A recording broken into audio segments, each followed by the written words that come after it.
I'm Joanna Kenty, and my new book, Cicero's Political Personae, has just come out with Cambridge University Press.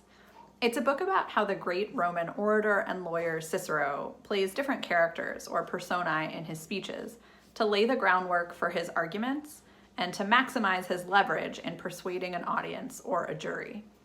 But as Cicero's role model Demosthenes once said, the three most important things about public speaking are delivery, delivery, and delivery. So I've decided to deliver dramatic readings of some of my favorite passages from the speeches that I talk about in the book, and I'll tell you a little bit about why I think they're important. The first persona I talk about in the book is a really fun one, Cicero as attacker. He's really good at going on scathing rants about his political opponents, and many of them are very funny. The Romans in general didn't hold back from nasty, really exaggerated diatribes about each other, whether in the Senate or in the law courts, including their personal lives.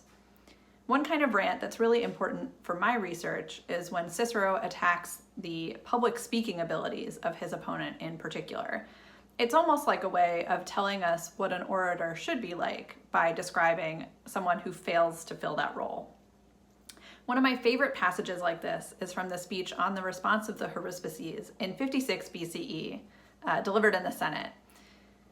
It's an attack on Cicero's nemesis, Publius Clodius Pulcher. Clodius, 2 years earlier, had gotten Cicero exiled from the city for a year and a half, and now Cicero is back and wants revenge. He wants to humiliate Clodius the way he had been humiliated.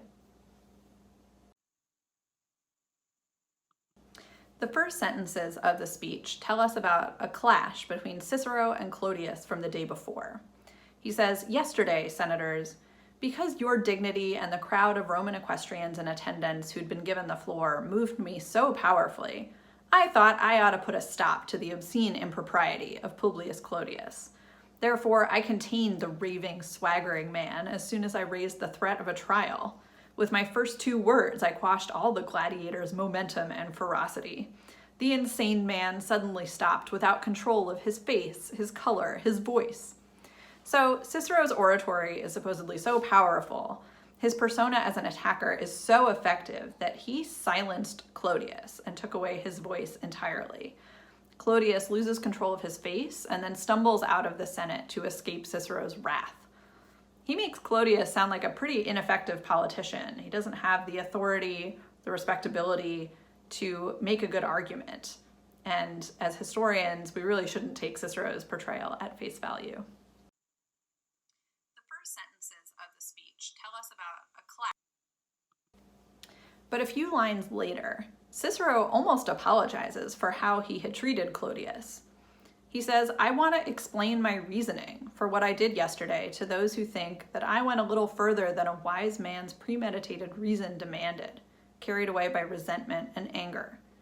So what he's trying to show us is that unlike Clodius, he is aware of the boundaries of civility and reason, and he wants us to realize that. He can control his face and his voice. He is thinking about how he's presenting himself.